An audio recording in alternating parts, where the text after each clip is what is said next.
Muchas gracias.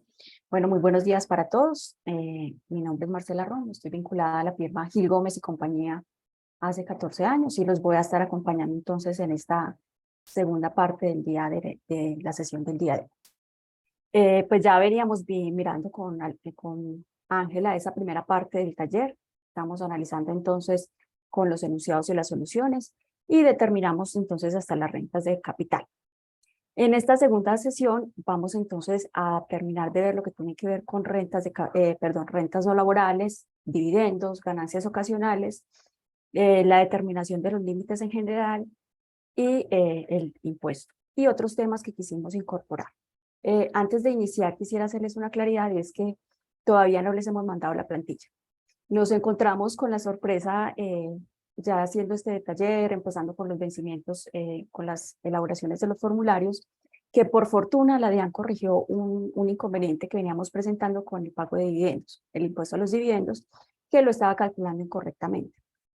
Esta observación la habíamos pasado hace años y pues apenas en este formulario del 2022 corrigieron las tarifas para dividendos de sociedades recibidas que correspondan al exterior, que solamente les aplica la tarifa del 35% y no la del 35% más el nuevo impuesto a los dividendos. Entonces, pues tuvimos la necesidad de hacer la corrección en la plantilla que hoy les estamos presentando ya tiene esa corrección, pero pues entonces teníamos que hacer los ajustes. La idea entonces es que cuando terminemos este evento, ya ustedes van a recibir la plantilla con todas las modificaciones que les hemos hecho para que ustedes la puedan utilizar. En el correo electrónico que se les va a enviar, hay un instructivo de cómo se utiliza y de los pasos que tenemos que hacer porque la plantilla se habilita o se activa únicamente en un equipo, ¿cierto? Entonces es importante que ustedes definan cuál va a ser el equipo con el que van a trabajar porque únicamente les va a permitir trabajar en ese computador que ustedes elijan. Pueden hacer las copias que deseen, pueden trabajarlo para N clientes, no tiene límite en número de clientes, pero sí la restricción es para el computador. Entonces, vamos a continuar con esta segunda parte del día de hoy, con este taller de persona natural.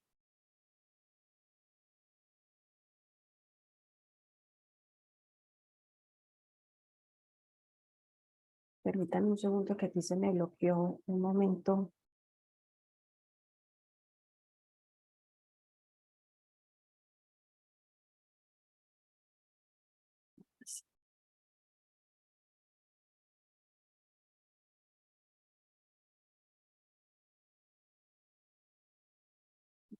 Entonces, vamos a continuar con esta parte que tiene que ver con las rentas no laborales y vamos a tocar todos los puntos que tienen que ver con rentas no laborales, ¿cierto?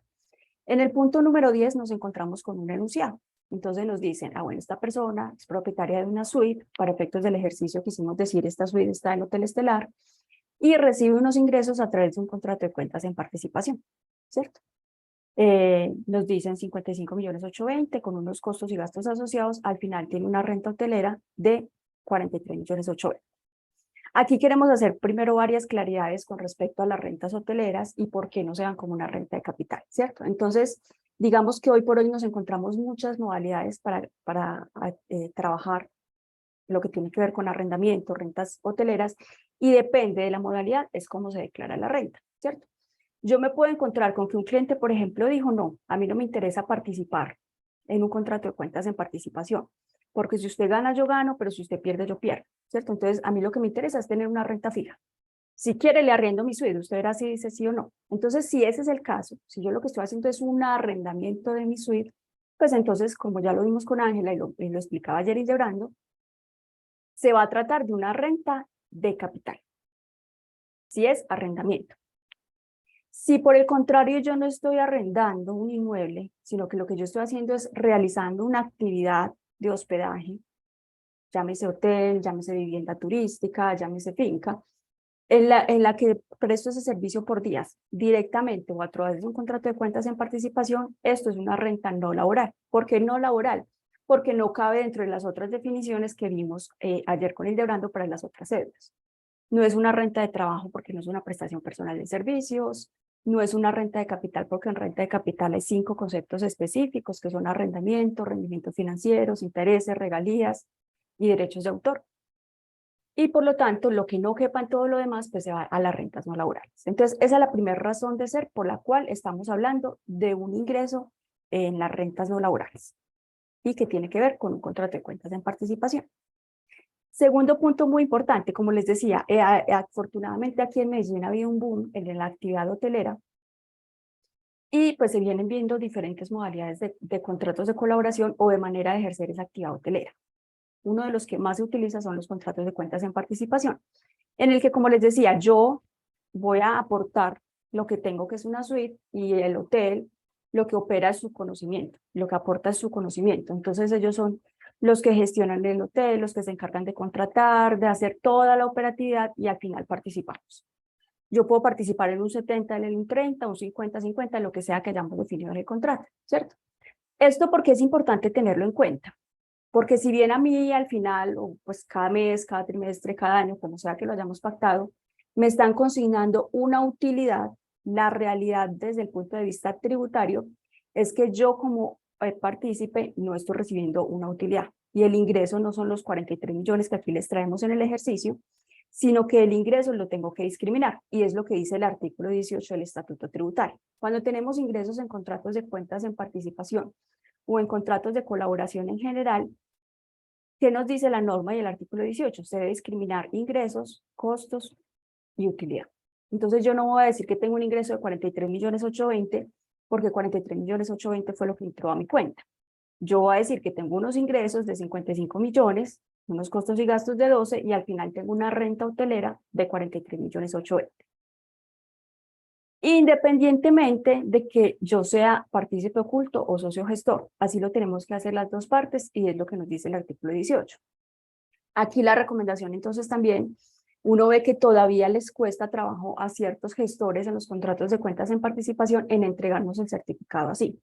Y muchas veces, después de que nos llega supuestamente el certificado para la declaración de renta, debemos solicitar nuevamente que nos corrijan discriminando cada una de las partidas, ¿cierto? Entonces, lo correcto es que en un contrato de colaboración nos discriminen las partidas para nosotros incorporarlas como ingreso, como costo, como gasto.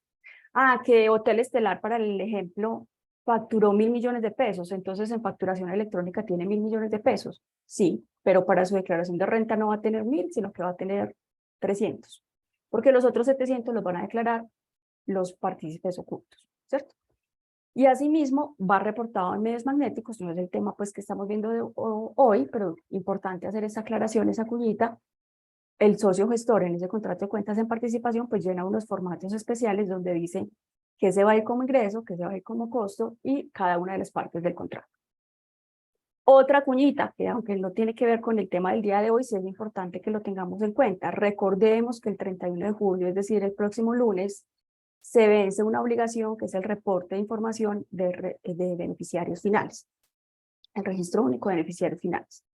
Y que ese reporte no es solamente para sociedades y personas jurídicas, ahí también van los contratos de colaboración como un contrato de cuentas en participación, por ejemplo.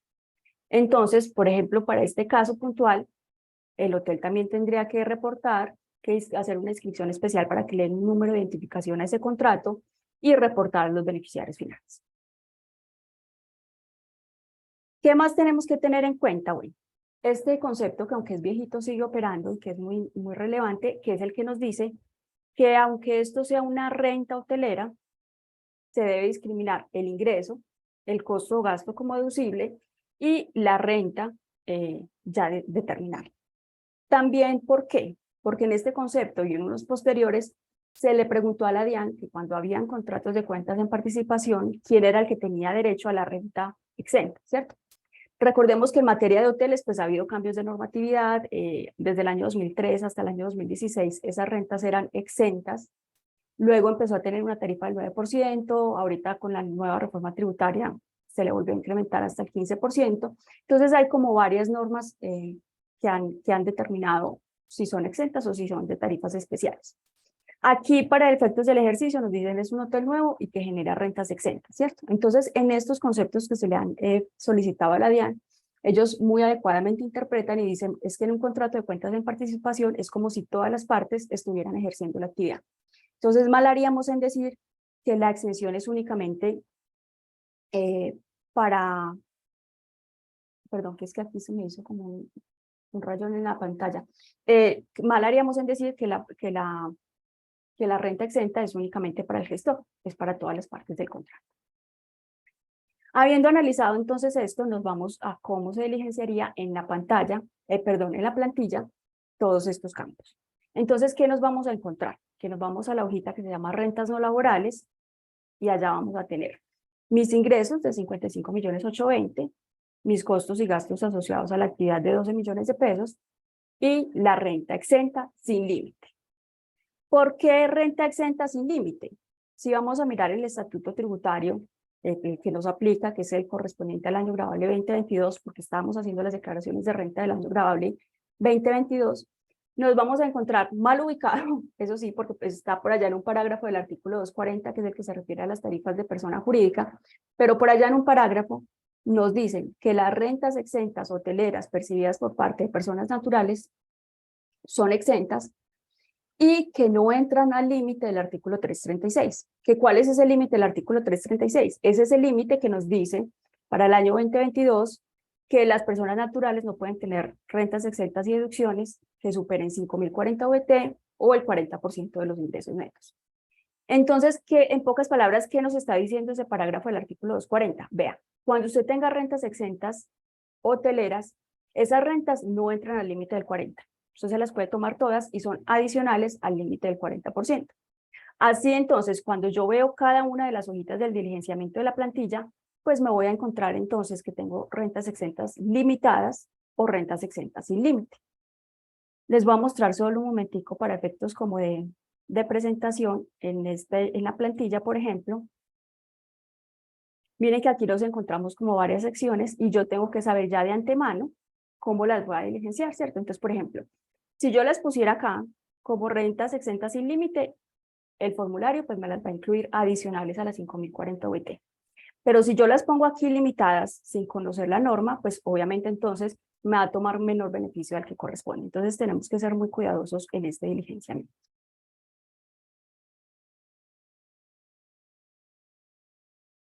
Encontramos entonces el punto número 11, que ya Ángela desarrolló una parte de ese punto. Este punto tenía como tocaba dos cédulas.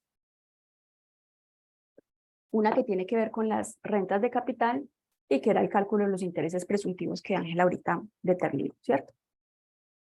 ¿Por qué? Porque le prestó dinero a una sociedad de la cual es accionista, socio accionista, no está cobrando intereses por eso, por lo tanto hay que calcular intereses presuntivos y ella ya nos mostró pues los cálculos. Pero hay una segunda parte que quisimos esbozar así para hablar de varios aspectos que a veces como que uno no tiene tan frescos y que es importante recordar en un espacio como estos que es de conocimiento y de refuerzo pues de todo esto, de esta experiencia que tenemos. Y es cuando yo tengo venta de acciones o de inmuebles o de propiedades que he venido adquiriendo por tramos, ¿cierto? Entonces, ¿qué nos dice el enunciado? Este señor era accionista de una sociedad llamada Mundo Feliz SAS y va a vender todas sus acciones. Tenía 10.000 acciones, las vende el 15 de diciembre del 2022. Pero ¿qué pasa? Que él fue adquiriendo esas acciones por tramos. Las primeras 5.000 acciones las adquirió en el año 2018, es decir, fueron poseídas por 2 años o más, y las otras 5.000 acciones en septiembre del 2021, es decir, las poseyó por menos de 2 años. Entonces, ¿por qué es importante esto? Porque como estamos ante la venta de un activo fijo, la norma que nos dice que cuando yo las vendo, un activo fijo poseído por menos de 2 años es renta ordinaria, como renta no laboral, pero que si lo poseí por 2 años o más, es ganancia ocasional. Entonces aquí vamos a tener que coger este ejercicio y segregarlo en 2 rentas diferentes, en 2 cédulas diferentes. La de ganancias ocasionales y en la de rentas no laborales. Quiero aplicarle los ajustes que ya vamos a ver cómo se aplican. También tengo que tener en cuenta que tengo 2 costos de adquisición y que por lo tanto les aplican 2 factores diferentes, ¿cierto? Entonces, aquí es muy importante que revisemos esto. Y lo tercero que queríamos revisar con este enunciado es el costo promedio de las acciones. ¿Cómo se calcula el costo cuando vendo acciones? Porque yo podría pensar inicialmente, pues que de las acciones que me van a generar ganancia ocasional, este es el costo, porque fueron el costo de adquisición que tuve desde el 2018, y de las que me van a generar renta ordinaria, pues este es el costo de adquisición. Sin embargo, el artículo 76 pues tiene otra disposición. Asterisco, aclaración aquí en este punto. Para efectos del ejercicio, por lo que vemos en el enunciado, por lo que estamos suponiendo para su solución, estamos ante una persona cuyas acciones son un activo fijo, ¿cierto? Son un activo fijo, pues porque no las tiene para enajenar dentro del giro ordinario del negocio, porque no, su actividad principal no se dedica a la compra y venta de acciones. Pero si esta persona se dedicara profesionalmente a comprar y vender acciones, entonces ya no estaríamos ante la venta de un activo fijo. Para él, esto se clasificaría como un inventario. Y como inventario siempre va a ser renta ordinaria, no nos fijamos en los 2 años y no tiene derecho a reajuste fiscal. ¿Sí? Pero entonces para este ejemplo sí lo vamos a tomar como un activo fijo. Entonces en las notas que ustedes encuentran en el ejercicio, en un archivo aparte que se llama como anexos de solución, dijimos, bueno, es una sociedad que no cotiza en bolsa, ¿cierto? Quiere decir que la utilidad en la venta de estas acciones es grabada. Entonces, como es grabada, pues yo voy a querer buscar el mayor costo fiscal de tal manera que la utilidad sea lo menor posible, ¿cierto? Es como lo que cualquier contribuyente va a estimar y cualquier asesor tributario es lo que va a buscar hacer también. Tenemos varias opciones de costo, pero entonces aquí llamamos la atención sobre este artículo 76, que es muy importante. El artículo 76 es el que nos define cómo se toma el costo en la venta de acciones y nos dice que es por promedio. Entonces no es correcto que yo coja las 5.000 acciones y decir, ah, bueno, su costo de estas que me generan ganancia ocasional es 13 y de estas va a ser 120. ¿Por qué? Porque la norma ya me está diciendo, no, calcule promedio. Y entonces cuando yo calculo el costo promedio por acción, pues me va a dar un valor que yo tengo 10.000 acciones, que en total me suman 133 millones, entonces el costo de adquisición promedio por acción es de 13.300. Y eso nos va a dar un resultado matemático totalmente diferente a que si lo tomamos respetando el costo de adquisición de cada uno, como con su costo histórico. Ahora yo digo, no, este es el costo de adquisición, pero es que el estatuto tributario me ofrece varias alternativas para aumentar este costo de adquisición. El primero es el reajuste, el factor de reajuste del artículo 73, en el cual yo me fijo en el año de adquisición, ahí sí lo tengo que hacer separadamente. Adquirí el año 2018, entonces el factor de reajuste es 1.15. Ese factor de reajuste es un factor que se publica cada año en un decreto reglamentario y pues simplemente lo que hago es consultar la tabla, ¿cierto? Y para las adquiridas en el año 2021, el factor de reajuste es 1.06, entonces cojo el costo de adquisición por esos factores y al final me da un total de costo de 142.150.000, que dividido las 10.000 acciones quiere decir que en promedio el costo por acción es de 14.215 pesos. Este por ahora es el que mejor resultado me da. Y este que yo creo que con esto resolvemos algunas de las inquietudes que plantearon en el chat, si no pues igual las resolvemos al final. Es un tema que si bien no es tan nuevo, porque es un oficio del 2021, quisimos compartirlo con ustedes aquí en el ejercicio para mostrarles, porque todavía vemos que hay personas que no lo están aplicando o que siguen con la concepción anterior, y es con los reajustes del artículo 70. Resulta que en doctrina anterior se le había consultado a la DIAN si yo podía hacer como los ajustes del artículo 70 acumulados. Me explico. Pensemos que yo compré unas acciones o una propiedad X por allá en el año 90, nunca le quise hacer reajustes, yo las dejé por su costo de adquisición, y ahorita que las voy a vender, yo digo, bueno, yo le voy a hacer el reajuste del año 91, 92, 93, todo acumulado ahorita porque las voy a vender. La interpretación anterior era no. Usted lo que puede hacer ahorita en la declaración del 2022, como mucho, es el reajuste del año 2022. Es decir, es como si usted hubiera renunciado cada vez que presentaba una declaración a realizar los ajustes desde el año 91 hasta el año 2022, ¿cierto? Entonces, yo lo que le permito es que con el costo que tiene hoy, le aplique el reajuste de hoy, o sea, de un año. Sin embargo, afortunadamente, se vuelve a revisar la interpretación de la DIAN y la DIAN en este oficio lo que dice es no. El artículo 70 no exige que para que se pueda tomar como costo fiscal haya sido incorporado como valor patrimonial en años anteriores. Entonces, ¿qué quiere decir? Que usted podría realizar todos los reajustes en el momento de la venta, ¿cierto? Entonces, como tenemos esa alternativa de hacer los reajustes en el momento de la venta, pues miramos si esta alternativa nos da un mayor beneficio. Entonces, ¿qué hicimos? Coger los reajustes de todos los años que no lo habíamos hecho para calcular el costo reajustado de las dos alternativas y al final nos da un costo promedio por acción de 13.660. ¿Qué quiere decir? Que la alternativa que más me conviene para determinar una menor renta líquida, renta no laboral o una menor ganancia ocasional es la del artículo 73. Entonces, por esa opción es por la que nos vamos a ir. ¿Qué tenemos que hacer? Tenemos dos tipos de rentas diferentes, como les decía. Entonces, yo vendí 10.000 acciones en total en 200 millones de pesos. Pero de esas 10.000 acciones, 5.000, es decir, la mitad del precio de venta, que son 100 millones de pesos, se van a clasificar como renta ordinaria porque las obtuve por menos de 2 años, y 5.000 se van a ir como ganancia ocasional. Entonces, así tal cual lo debemos presentar.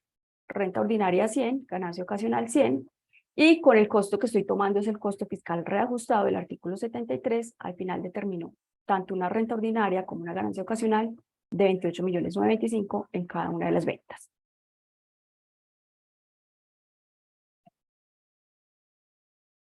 Importante tener en cuenta, ya ahorita lo vamos a ver qué es la conciliación fiscal, pero cuando yo estoy haciendo la conciliación fiscal tengo que estar muy pendiente de cada una de las transacciones que realizo. Por ejemplo, yo pasé unas acciones de 133 millones a 142.150.000. Entonces, la renta o la ganancia ocasional que estoy determinando es menor, pero realmente yo sí me enriquecí, ¿cierto? Entonces, esta es un valor que me permite justificar incrementos patrimoniales. La realidad es que yo las compré en 133 y las vendí en 200, entonces sí me enriquecí por la diferencia, pero solamente por efectos de los reajustes que me permite la norma voy a declarar una menor renta. Entonces, esto lo debo incluir en la conciliación patrimonial y más adelante lo vamos a ver cómo se expresa. ¿Cómo lo presentamos entonces en la plantilla? Miren que en el ejercicio, cuando ustedes lo reciban ya con la plantillita, antes del nombre le pusimos el número de la nota para que como que nos ubiquemos en qué punto estamos resolviendo, ¿cierto? Entonces, la nota 11 se trata de la venta de acciones de Mundo Feliz, 100 millones de pesos de precio de venta, el costo de las acciones 71, y en ganancias ocasionales tenemos lo mismo, 100 millones y un costo de 71. Este tema, que si lo vemos en la plantilla, no está así partido en dos, sino que todo esto va derechito. No lo tenemos planteado en el ejercicio, pero me gustaría explicarles cómo es el diligenciamiento de la renta líquida por recuperación de deducciones. ¿Por qué? Porque es un tema como muy usual y que a ustedes les va a servir mucho saber manejarlo en la plantilla para que lo hagan para sus casos puntuales. Pensemos que no hubiésemos vendido acciones, sino que lo vendimos fue una propiedad, un inmueble, un equipo que se depreciaba, para uno obligado a llevar contabilidad o para alguien que voluntariamente decidió llevar contabilidad y tenía una depreciación, ¿cierto? Entonces, ¿qué me dice la norma? Cuando usted venda un activo que en años anteriores tuvo un beneficio, pues, o un costo de deducción por depreciación y tiene una depreciación acumulada, así usted lo tenga por 2 años o más, lo primero que usted va a hacer con esa utilidad es recuperar las deducciones que obtuvo en años anteriores, y eso se llama renta líquida por recuperación de deducciones. Y ya, si le sobra, lo lleva como ganancia ocasional. Entonces, pensemos, yo tengo un activo que en valor en libros está en 80 millones de pesos porque lo compré en 100, pero veníamos depreciándolo por 20, ¿cierto? Entonces, finalmente tiene una depreciación acumulada de 20, costo neto de 80. Y lo vendo por los mismos 100 que lo compré. Entonces, al final yo podría decir, bueno, me estoy ganando 20. 100 menos los 80 del costo del libro son 20.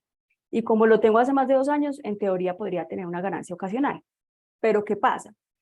Que la norma que me está diciendo, ojo, esto no es ganancia ocasional, sino que usted la primer parte se la va a llevar como renta líquida por recuperación de deducciones. Entonces, cuando ustedes diligencien esta casillita, ella les va a sacar en este rengloncito la parte que no puede ser ganancia ocasional, precisamente porque se debe ir como renta líquida. Y luego, en la hojita de rentas no laborales, vamos a diligenciar lo que corresponda a renta líquida por recuperación de deducciones. Entonces, para el caso que les estoy planteando, serían, aquí voy a sacar los 20, que es la depreciación acumulada, y esa depreciación acumulada voy y la diligencio en las rentas no laborales. Les voy a mostrar un momentico en la plantilla. Aquí en la plantilla, por ejemplo, tenemos unas rentas gravables. Solo lo voy a poner para que me entiendan con el ejemplo que les estoy poniendo. las voy a diligenciar acá, ¿cierto? Esta reclasificación la pongo aquí en rentas no laborales, donde dice rentas grabadas. Y en ganancias ocasionales, pensemos, lo voy a diligenciar aquí un momentico, pensemos que yo tenía entonces unas ventas de 100, un costo de 80, en teoría me va a dar una ganancia ocasional grabada de 20.000, pero yo digo, no, ojo que yo tengo que reclasificar renta líquida por recuperación de deducciones. Entonces me lo saca de acá como un renglón de ganancias ocasionales no grabables y ya lo diligencia ya en rentas no laborales, ¿cierto? Entonces esto es muy importante que no se los olvide hacerlo, porque así tal cual como lo estoy presentando, es que se debe presentar en el formulario. Y recordemos que para el formato 2516 o 2517 en caso de personas naturales, asimismo también se tiene que mostrar. Tenemos otro caso. ¿Y qué nos dice? A esta persona le entregan un seguro por daño emergente. Resulta que tenía un mobiliario de la oficina que por fuerza mayor lo perdió, ¿cierto? Entonces él tenía asegurado ese mobiliario y a pesar de que el mobiliario costaba 38 millones de pesos, solo le restituyeron 35, es decir, ni el 100% de la propiedad. Y adicionalmente uno puede pactar con las aseguradoras, por ejemplo, cuando se trata de herramientas de trabajo, que no solamente voy a asegurar para que me restituyan parte o de la totalidad del bien, sino que me den algo que se llama lucro cesante, ¿cierto? Es decir, yo por esta contingencia que tuve en mi oficina o con mi computador o con la herramienta que sea, no pude trabajar 8 o 15 días. Entonces, en el seguro que yo pago, cuando ocurra esa contingencia, me van a reconocer un valor por cada día que no puede trabajar, ¿cierto? Entonces, eso es lo que se llama lucro cesante. ¿Cuál es la diferencia? El lucro cesante siempre va a ser una renta ordinaria grabada con impuestos, porque es como si yo hubiese estado trabajando, entonces es susceptible de producir un incremento en el patrimonio, mientras que el daño emergente no, porque es la restitución de un bien que yo perdí, ¿cierto? Entonces, aquí lo importante es tener en cuenta esta notica. El valor recibido por este daño emergente, que son los 35 millones de pesos, no lo destinó para la restitución de otros bienes. ¿Por qué? Porque hacemos esta claridad y porque es importante que consultemos esto con nuestros clientes. Porque cuando estamos frente a un daño emergente, tenemos que consultar esta situación para saber qué tratamiento tributario le vamos a dar, ¿cierto? Entonces, la primera opción que podríamos tener es, yo tomo el ingreso, la norma del artículo 45 me dice que eso puede ser un ingreso no constitutivo de renta, es decir, esto paga impuesto cero, y obviamente, como tengo un ingreso que es no grabado, los costos y gastos asociados van a ser no deducibles, ¿cierto? Entonces, aquí tampoco tengo derecho a los 38, renuncio a ellos, o renuncio no. La norma, que es el artículo 177-1, que ahorita Ángela mencionaba, me dice que yo no puedo tener costos y gastos asociados a ingresos no constitutivos de renta. Pero para yo optar por esta opción, yo tengo que cumplir dos condiciones. O que haya invertido la totalidad del valor que recibí en bienes iguales o semejantes antes de presentar la declaración de renta. Entonces, este señor, la declaración se le vence en octubre. Antes de octubre tendría que haber invertido los 35 millones de pesos en bienes iguales o similares a ese mobiliario de oficina. O si no alcanzó a invertirlos, antes de presentar la declaración de renta, realizar un fondo que esté destinado exclusivamente para adquirir otros bienes. Pensemos, yo recibo el dinero, no alcanzo a hacer la inversión o tengo que importar un equipo, bueno, tengo que cumplir X condiciones. Entonces, si mi intención sí es restituir los bienes, pero no alcanzo por temas X, entonces yo lo que puedo hacer es un fondo en el cual separo ese dinero con un propósito exclusivo que es la adquisición de nuevos bienes. Como aquí ya claramente nos están diciendo que no lo hizo, ¿cierto? Lo destinó para pagar la tarjeta de crédito, para pagar créditos, para viajar, para X, para lo que sea. Entonces, esta opción no es válida y por eso la tenemos aquí con rojo. Entonces, ¿qué opción nos queda? Yo tomo el ingreso como grabado y tomo el costo o gasto por el mobiliario perdido. Porque aquí, de acuerdo con el enunciado, nos están diciendo que fue fuerza mayor. Y como se trata de fuerza mayor, el artículo 148 del estatuto nos dice que es deducible.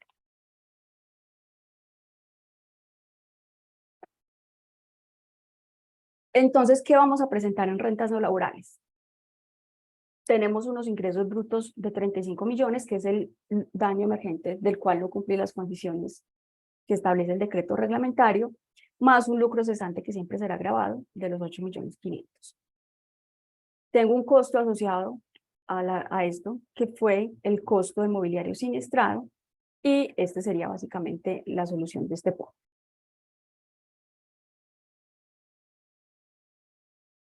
Luego, por allá en el punto 18, nos plantean otro tema. Resulta que la persona compró un lote en octubre del 2020 y lo vende el 13 de enero del 2022. Entonces ahí volvemos a mirar, bueno, ¿será renta ordinaria, será ganancia ocasional? Si lo compró en octubre del 2020, los 2 años se cumplían a partir de octubre del 2022, quiere decir que lo tuvo por menos de 2 años, entonces esto es renta ordinaria. Me dicen que tuvo un avalúo catastral de 13.200.000, pero aquí es muy importante esta nota. La venta fue por una enajenación voluntaria como bien de utilidad pública al municipio de Guatapé por ampliación de carretera. Entonces recordemos lo que vimos ayer con Hildebrando, cuando nos mencionaba algunos ingresos no constitutivos de renta, ¿cierto? Que nos mencionaba estos artículos 58 y 67 de esta ley que se refiere a los bienes de utilidad pública, que cuando haya una enajenación voluntaria, el producto de esa utilidad, producto de la venta, va a ser ingreso no constitutivo de renta ni ganancia ocasional, ¿sí? Entonces, aquí yo no me preocupo por ir a buscar el costo mayor, por hacer los reajustes fiscales, porque cualquiera que sea el resultado va a ser ingreso no constitutivo de renta, ¿cierto? Entonces, aquí, ¿qué nos vamos a encontrar? Que el precio de venta son 120 millones, el costo, yo escogí aquí el mayor, pues por el que lo venía declarando. Recordemos que para las personas naturales no obligadas a llevar contabilidad, cuando tienen bienes inmuebles deben declararlo patrimonialmente por el mayor valor entre el costo de adquisición y el avalúo catastral. En este caso, pues él lo venía declarando por 13.200.000. Ese es el costo que vamos a tomar y toda la utilidad van a ser 106.800.000. ¿Qué les quiero recomendar acá? Me voy a volver un momentico. ¿Qué les quiero recomendar acá cuando tengamos este tipo de situaciones? Uno quisiera que sus clientes fueran como un poquito más diligentes a la hora de comunicarnos situaciones, pues porque nosotros somos quienes conocemos su realidad y les podemos asesorar, ¿cierto? Entonces, caso de la vida real, una persona hizo una venta de estas de utilidad pública, no nos informó en su momento y la situación fue que por desconocimiento, cuando se hizo la venta, no se dejó así discriminado dentro de la factura, dentro de la escritura, perdón. Entonces, en la escritura pública no se dijo que la venta era de utilidad pública.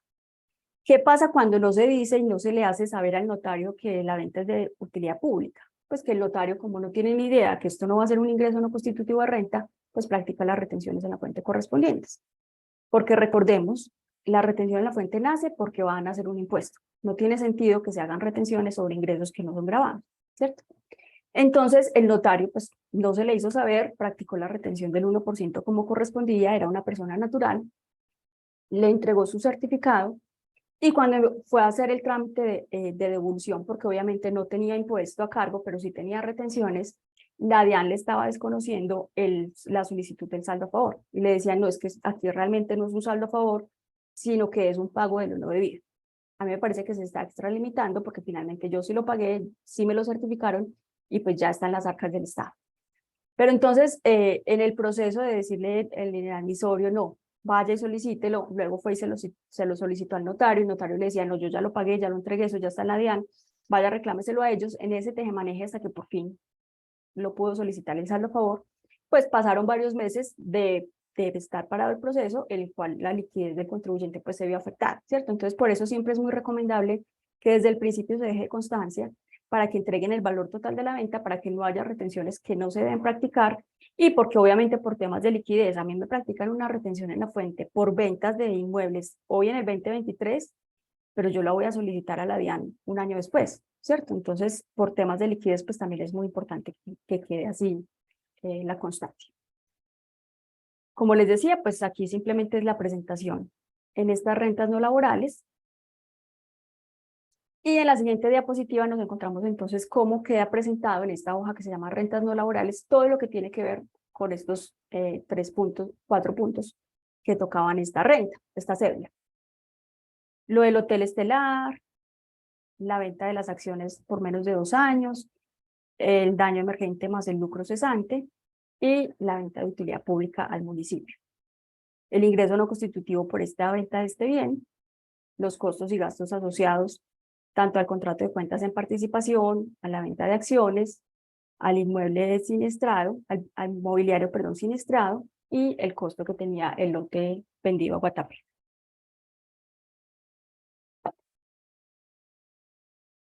Y también tenemos unas rentas exentas sin límite por esta norma del artículo 240, que son las rentas hoteleras. Ahora, esto era un punto que tocaba o que es transversal a todas las cédulas, ¿cierto? Si bien está dentro de un punto del tema de Ángela, que eran las rentas de trabajo, cuando yo realizo aportes a cesantías como partícipe independiente, que me lo permite el artículo 126-1 del Estatuto Tributario, esos aportes se pueden imputar, es una deducción que entra al límite del 40%, pero que se puede imputar a cualquier cédula o a cualquier ingreso diferente de pagos laborales, ¿cierto? Entonces, como partícipe independiente, yo puedo aportar por rendimientos, por arrendamientos, por utilidad en ventas grabadas de bienes muebles o inmuebles, por una actividad agropecuaria, por ejemplo, por lo que no sean pagos laborales. Aquí entonces estamos determinando en esta hojita que se llama control de cesantías y pensiones, que se las voy a mostrar un segundito. Ustedes la encuentran en la plantilla, es esta, donde hace estos cálculos. Yo simplemente pues se los muestro de una vez en la diapositiva, solo con lo que tiene que ver con rentas no laborales. El artículo 126-1 en esta parte de los aportes a cesantías me dice que yo puedo tomar como aporte a cesantías, es decir, como deducción, hasta un máximo de una 12ª parte del ingreso gravable. Entonces, ¿cómo determino el ingreso gravable? Tomo los ingresos, menos los ingresos no constitutivos de renta que acabamos de ver, menos las rentas exentas, y a eso le aplico una 12ª parte. Entonces podría, aunque en teoría podría haberme tomado hasta 14 millones, la realidad es que solo aporto 7. Entonces estos 7 se le van a imputar a esta cédula. Y lo mismo va a pasar con los aportes voluntarios, que ahorita Ángela nos explicó. Entonces, básicamente lo hacemos aquí también, ingresos no constitutivos. ¿Por qué tomamos los costos y gastos asociados a la actividad para restarlos y determinar la norma? Por el mismo artículo 177-1, que nos dice que cuando hayan costos y gastos asociados a rentas exentas, que en este caso sería el aporte voluntario, el costo-gasto se vuelve no deducible. Entonces nosotros más bien, para no realizar aportes en exceso o para que no se nos desconozca una parte del costo-gasto que es real, que ya fue realizado, que ya fue desembolsado, lo que hacemos es que calculamos el 30% sobre el ingreso ya depurado, después de esos costos y gastos asociados a la actividad, de tal manera que yo sepa que el valor que voy a aportar no tuvo nada que ver con los costos y gastos. Y por lo tanto, por artículo 177-1, yo no tengo que desconocer ningún costo o gasto. Aquí me da entonces que yo podría tomar hasta un 30%, es decir, hasta 8 millones 227, pero ¿qué pasa? El valor que voy a solicitar en la cédula es solo 1.868.000. ¿Por qué? ¿Por qué solo tomo 1.868.000? Entonces, en una hojita que se llama anexos, que está como el detalle ya cédula por cédula y es como el que ustedes podrían imprimir para entregarle a sus clientes, nos encontramos entonces que en esta cédula tiene tantos beneficios, incluyendo las rentas exentas sin límite, que el valor que necesitan aportes voluntarios solo es 1.868.000 para llevar esta renta no laboral a cero. Si aportar además, pues se va a perder porque yo no puedo generar una pérdida, ¿cierto? Entonces, él tiene unos intereses de vivienda, tiene un gravamen a los movimientos financieros, tiene aportes a cesantías, tiene una renta exenta sin límite, que es la hotelera, y entonces, como yo tengo una renta líquida de 78.245.000, pues mis beneficios solo pueden llegar hasta 78.245. Entonces, aquí en aportes voluntarios, aunque podría tomar 8, solo me tomo el valor que me lleve a determinar una renta líquida cero en esta cédula. Vamos a seguir entonces con la cédula de dividendos. Aquí les decía, fue una de las modificaciones que hicimos en la plantilla y que ahorita les voy a mostrar por ese inconveniente que teníamos en el diseño del formulario en años anteriores. Entonces, ¿qué pasa? Ayer Leonardo lo explicaba muy bien, cuando tenemos dividendos de sociedades nacionales que son grabados y que corresponden a utilidades generadas del 2017 y siguientes, esos dividendos tienen como dos impuestos. El impuesto de renta ordinario, que es la tarifa del 35%, y por el 65% la tarifa del nuevo impuesto a los dividendos, ¿cierto? Pero para los dividendos recibidos de sociedades en el exterior no hay que adicionar el nuevo impuesto a los dividendos, solo aplica la tarifa del 35%. Entonces, esa fue la modificación que hizo la DIAN al formulario y que ya estamos incorporando en la plantilla que les vamos a empezar a enviar a partir de hoy. Nos dicen entonces que tienen los dividendos del exterior, que le pagaron 1.321.000 y que por ese dividendo le retuvieron o pagó un impuesto en el exterior de 196.000 pesos. Recordemos entonces en la parte del enunciado, nos dijeron, esta es una persona residente. Y con la parte que veíamos ayer con Alexandra, que nos decían que cuando alguien es residente, declara de fuente mundial. Cuando yo soy residente en Colombia, declaro mis rentas obtenidas en Colombia y mis rentas obtenidas en el exterior. Por eso estos dividendos también los incluyo. Y ese impuesto que pagué, me lo permiten tomar como un descuento tributario. El objetivo de los descuentos tributarios por tax credit o por impuesto pagado en el exterior es evitar la doble tributación. Si yo ya pagué un 15% en Canadá, por ejemplo, pues porque voy a tener que volver a pagar un 35% de más en Colombia. Entonces lo que me dicen es no, pague en su jurisdicción la diferencia. Si usted ya pagó el 15, pues entonces aquí va a pagar 35 menos 15 es el 20, ¿cierto? Eso lo estoy diciendo pues muy coloquialmente, pero básicamente así es la situación. Entonces, ¿qué tenemos que hacer? Que ya la plantilla hace este cálculo, pero yo se los quería mostrar. Yo tengo un dividendo de 1.321.000, unos impuestos pagados del exterior de 196.000 que equivalen a una tarifa del 15%. Esos mismos dividendos en Colombia, como pagan a tarifa del 35%, tienen un impuesto de 462.000. Es decir, yo me puedo tomar todo el impuesto pagado en el exterior. Pensemos que el impuesto pagado en el exterior hubiese sido 500.000 pesos y no 196.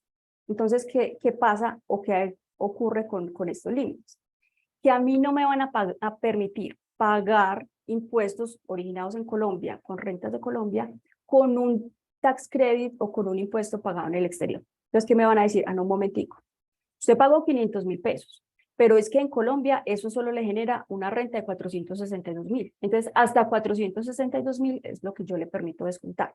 Porque si usted se me descuenta 500.000, quiere decir que yo le estoy permitiendo que usted se tome un valor de más para pagar las rentas en Colombia. Y eso, ese impuesto pagado en Canadá, nada tiene que ver con las rentas en Colombia. Entonces, eso es lo que hace este artículo, que es el 254 y que ya está expresado así en la plantilla.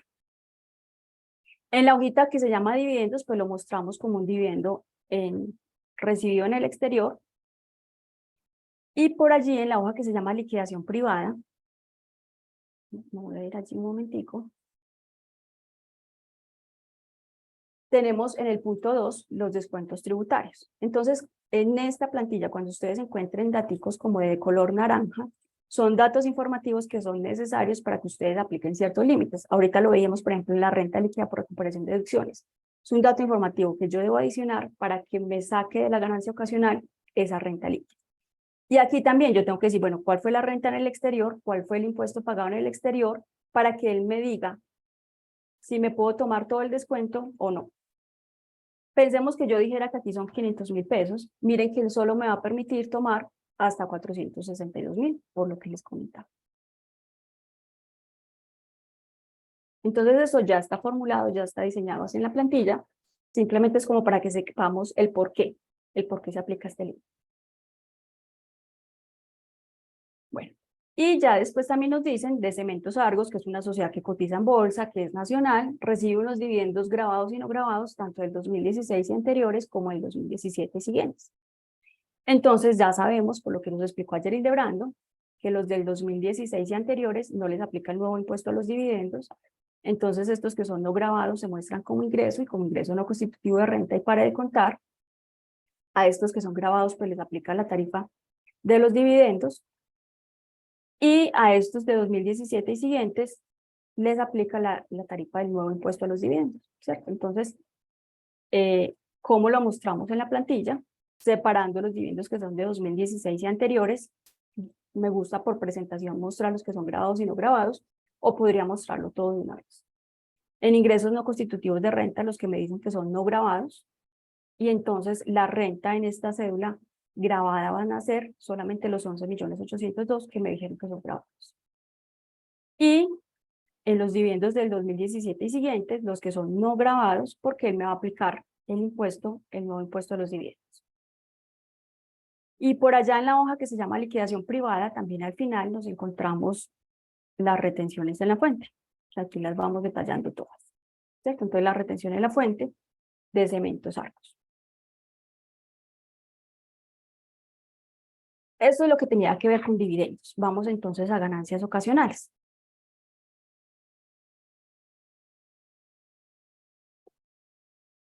En ganancias ocasionales nos dicen, recibió un seguro de vida, ojo, seguro de vida por enfermedad catastrófica y el valor fueron 450 millones de pesos. Entonces, aquí tengamos en cuenta que estamos trabajando para la declaración de renta del año gravable 2022. Todavía no nos enredemos por este año.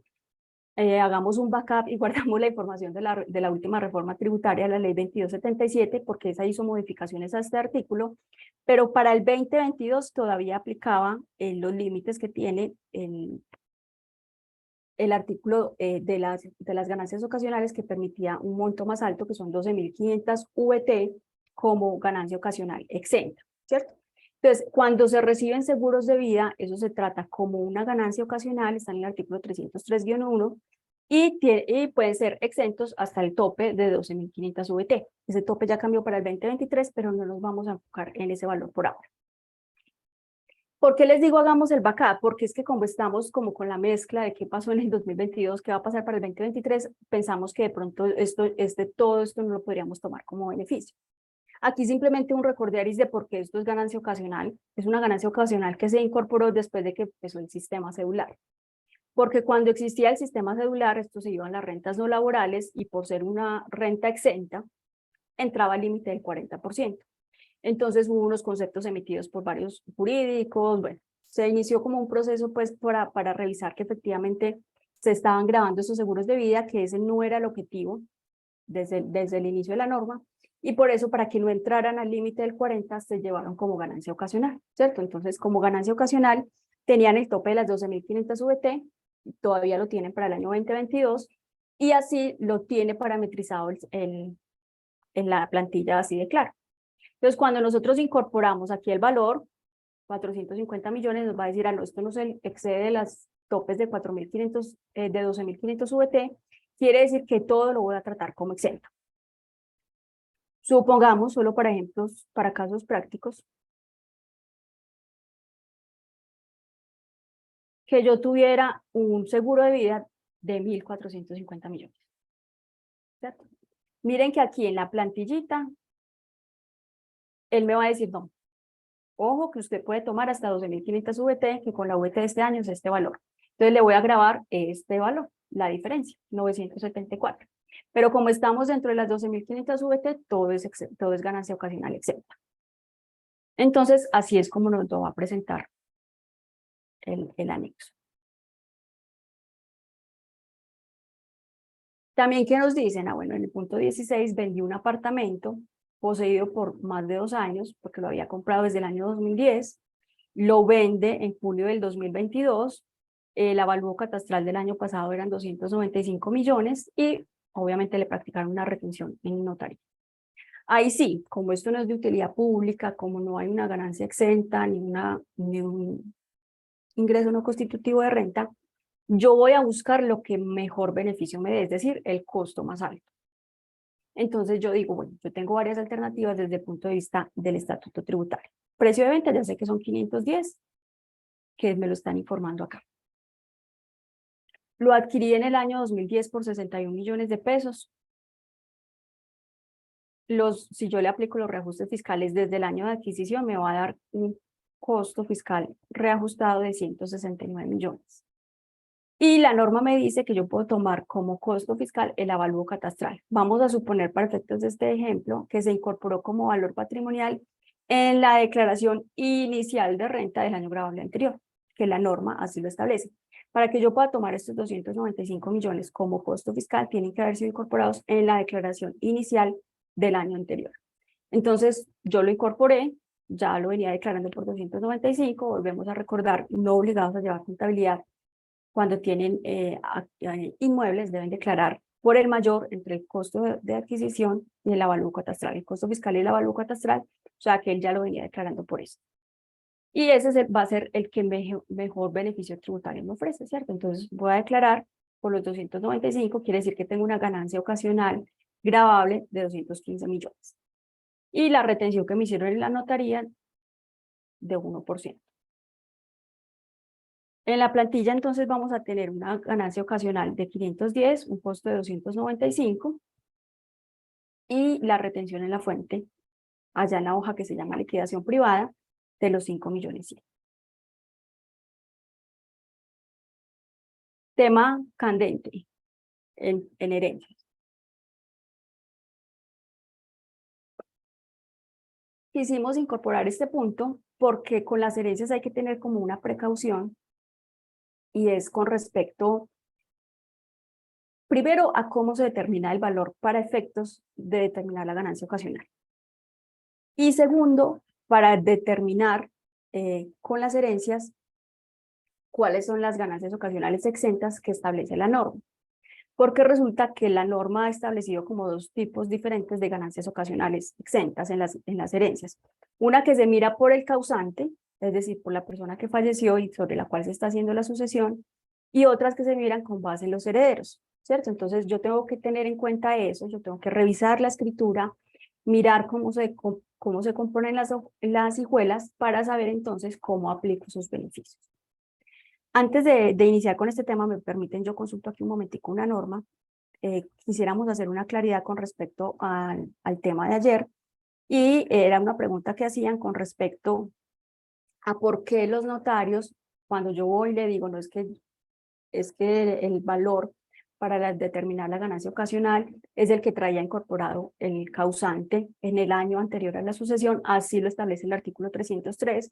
Entonces, si estamos liquidando una sucesión en el 2023, para efectos de determinar la ganancia ocasional, lo correcto es que tomen el año anterior a la liquidación, es decir, el valor que tenían esos inmuebles en el año 2022, ¿cierto? Sin embargo, pues algunos notarios se niegan a hacerlo así y dicen, no, yo lo voy a incorporar con el avalúo catastral de hoy. Resulta que ellos se amparan en un artículo que es el artículo 187 de la ley 1607.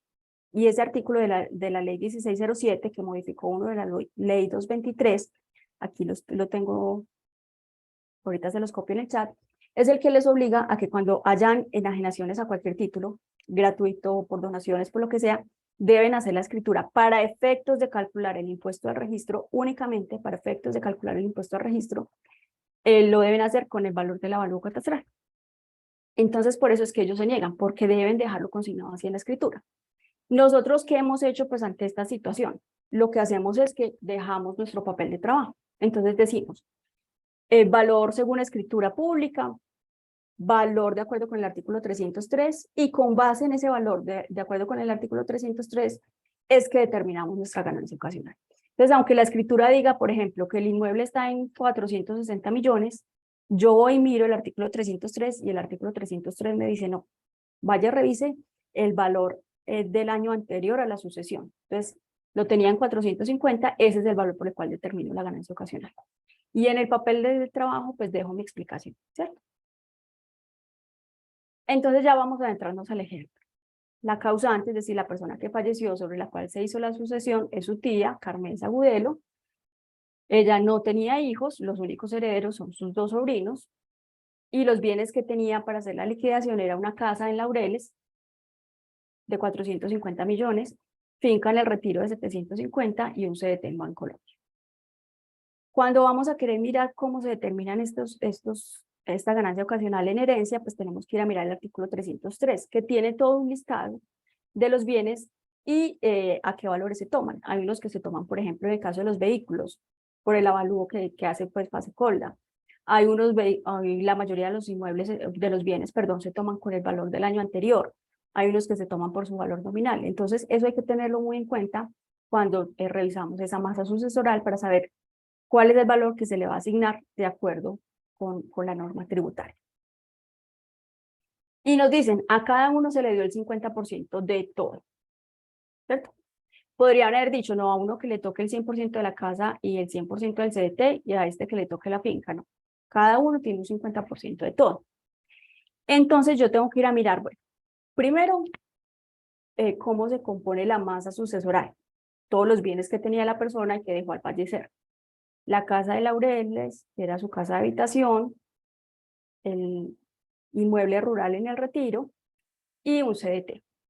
En total tiene 1.450 millones. Hay unas ganancias ocasionales que son exentas, pero revisando los topes desde el punto de vista del causante. ¿Qué quiere decir desde el punto de vista del causante? Por ejemplo, cuando me dicen casa de habitación, yo tengo que mirar la casa de habitación como una unidad solita, no por el valor que le asignen a cada heredero. Entonces, a las primeras 7.700 VT de la casa de habitación son 292.631. Si a una sola persona le tocó la casa de habitación, pues ella tiene derecho a 292. Pero como aquí lo están dividiendo entre dos, pues a cada uno le toca 292.631 dividido 2. Si fueran 10 herederos, cada uno tiene derecho a 29.263.000, ¿sí? Lo mismo con el inmueble rural del Retiro. Y tienen también derecho ya los herederos, cada uno de los herederos, a una ganancia ocasional exenta de hasta las primeras 3.490 VT, que son 132.634 como exentas. Entonces, cuando hacemos esta depuración, encontramos que de los 1.450 millones, que es el total de la herencia, menos las ganancias ocasionales revisadas desde el punto de vista del causante, menos las ganancias ocasionales en cabeza de los herederos, la ganancia ocasional gravable total va a ser de 599. Dividido entre los dos herederos, da 299. Entonces, a esta persona que le asignaron en su hijuela el 50% de cada cosa, pues recibió 725 millones de pesos en total. Tiene derecho al 50% de la ganancia ocasional proveniente de la casa, de la finca, y sus 3.490 VT. Y entonces al final va a pagar impuestos sobre 299. Eso mismo tenemos que ir a plasmarlo en la plantilla, en nuestra herramienta que se llama así de claro. Entonces yo digo, recibí 725 millones y estos daticos, recordemos, letra B, letra naranja, datos informativos que son necesarios para que esto me funcione como me tiene que funcionar. Entonces, en el inmueble de vivienda urbana, son 7.700 VT, pero como nos le dieron a dos herederos, entonces dividimos esas 7.700 VT en dos, y aquí voy a tener una ganancia ocasional exenta de 146, y lo mismo con el inmueble rural, que era la finca del Retiro. Entonces, al diligenciar acá, él me va a tomar estas ganancias ocasionales exentas, y automáticamente me calcula la ganancia ocasional exenta de las 3.490 VT. Otro punto que también quisimos mencionar, porque a veces tenemos como que la concepción de que pérdidas ocasionales no son aceptadas fiscalmente. Y digamos que sí, pero con beneficio de inventario. ¿Qué pasa? Cuando yo determino pérdidas ocasionales, lo que no me permite la norma es compensarlas en periodos siguientes. O hay una norma especial que es el artículo 312 que tiene ciertos tipos de activos a los cuales no les aplican las pérdidas ocasionales. Por ejemplo, cuando se enajenan acciones entre sociedades o entre socios, ¿cierto? Cuando hay una vinculación y se enajenan bienes, pues entonces esa pérdida no es deducible. Pero cuando yo tengo ganancias ocasionales y pérdidas ocasionales que no están dentro de las definidas en el artículo 312, sí es permitido compensar. Y por eso quisimos poner este ejemplo de alguien que compró su vehículo en el año 2018 en 53 millones y cuando lo vende en 37.500.000. Entonces, ¿qué le pasa a esta persona? En la venta del vehículo está generando una pérdida ocasional de 15.500.000, que la puede compensar en el mismo año con las otras ganancias ocasionales que está obteniendo por la venta de un apartamento y por la venta de unas acciones. Entonces, así tal cual, lo alimentamos en la plantillita y él nos va a determinar la ganancia ocasional gravada.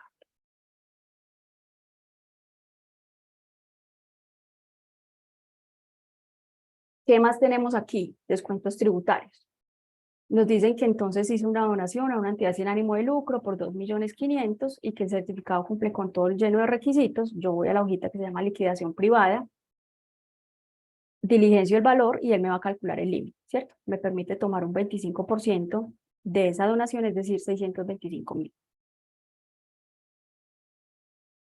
Y último punto de este taller, para que ya vamos a mirar los límites, los formularios, la conciliación patrimonial y otros temas, y tiene que ver con un CDT que constituyó. ¿Por qué quisimos incorporar este punto? Porque estamos viendo que se ha vuelto pues, por temas de diversificación de portafolios, por algunos temores, por el dólar, por las diferentes situaciones que sea que se están realizando muchas inversiones en el exterior, ¿cierto? Entonces, clientes que habitualmente todo lo tenían en Colombia ya tienen como mínimo un CDT en Bancolombia, Panamá, bueno, inversiones por pequeñas que sean en el exterior. Y en este caso, entonces dijimos, esta persona constituyó un CDT de $230.000 en Bancolombia, Panamá. Y lo constituyó el 21 de septiembre del 2022. ¿Qué debemos tener en cuenta para esta declaración? Entonces, cuando yo lo voy a declarar, yo lo debo reconocer, dice la norma, artículo 269, por la tasa de reconocimiento inicial, es decir, la TRM del 21 de septiembre del 2022. Entonces me dicen, esta es de 4.420,38, quiere decir que este es el valor. Y por este valor lo voy a mantener en el tiempo, ese es su valor histórico. ¿Cuándo le voy a reconocer diferencia en cambio al CDT? No al cierre de diciembre 31, no, sino cuando yo realice liquidaciones o abonos al CDT. Si yo en el 2023 digo, no, yo ya me quiero traer la plata, me voy a traer los 230.000, entonces en ese momento es que estoy realizando diferencia en cambio. Mientras tanto, no. Por ahora no nos hablan de rendimiento, ¿cierto? Porque yo puedo haber pactado que me los paguen al vencimiento. Entonces supongamos que en el 2023 le pagan rendimientos de $10.000. ¿Cómo voy a reconocer ese rendimiento? Con la tasa de reconocimiento inicial, es decir, ¿cuándo me los consignaron? Me los consignan en septiembre del 2022, después de un año. Bueno, entonces busco la tasa de esa fecha y por ese valor es que voy a reconocer el ingreso. Los quiero capitalizar, entonces voy a volver a reinvertir con el valor incluido. Bueno, entonces yo tengo dos tasas, ¿cierto? Entonces eso es importante que tengamos en cuenta esas tasas históricas porque por ese valor es que lo debemos mantener patrimonialmente. Y como les mencionaba Ángela, en la plantilla que hicimos que los activos en el exterior estén separados, discriminados, para que la plantilla nos genere una alerta de cuándo estamos obligados o no a presentar declaración de activos en el exterior. Entonces miren que no traía nada en el exterior, este año decidió invertir $230.000 y la plantilla automáticamente me va a decir, obligada a presentar declaración de activos en el exterior de manera detallada. Si, por ejemplo, quitémosle aquí los 400 pesitos. Si ya lo que tengo es apenas $1.000.000, la nota me va a cambiar, obviamente. Ya me va a decir, no está obligado a presentar declaración de activos en el exterior porque no supera las 2.000 VT, que son las que me obligan, ¿cierto? Y si, por ejemplo, aquí fuera 81 millones, 91 millones, sí me va a decir, usted sí está obligado, pero no de manera detallada, sino de manera agregada, ¿cierto? Porque recordemos que las declaraciones de activos en el exterior, que están entre 2.000 y 3.580 VT, no se tiene que detallar activo por activo, sino que se hace de manera agregada. Si es un activo movible o si es un activo fijo y por cada jurisdicción, ¿cierto? Entonces, cuando yo hago el correcto diligenciamiento, esta herramienta me va a permitir utilizarla y maximizar muchos de sus beneficios. Aquí yo ya tengo la alerta, ojo, yo no puedo olvidarme que también tengo que presentar declaración de activos en el exterior, que se vence el mismo día que se vence la declaración de renta.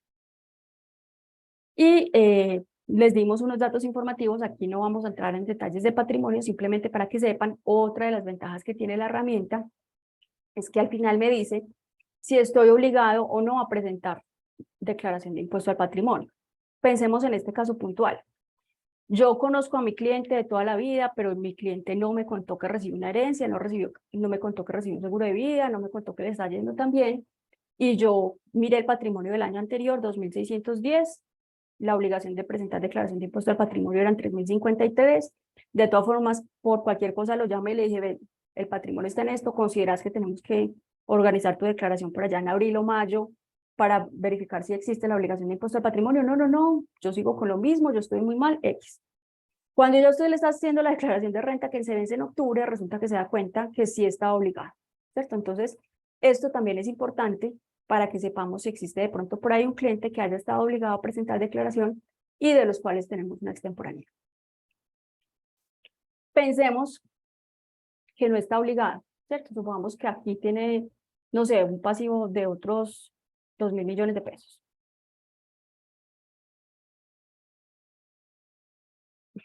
Entonces yo digo, no, no está obligada. Pero vamos a pensar, como es una persona natural, la obliga a llevar contabilidad y como tiene que declarar sus bienes inmuebles por el mayor dentro del avalúo catastral y el costo fiscal, y resulta que en esa finca que tenía en el retiro este año hicieron un reajuste súper grande, yo aquí voy a incluir el incremento de los prediales a 1 de enero del 2023. Entonces pensemos que el incremento en los prediales fueron de 800. Ay, perdón, 800.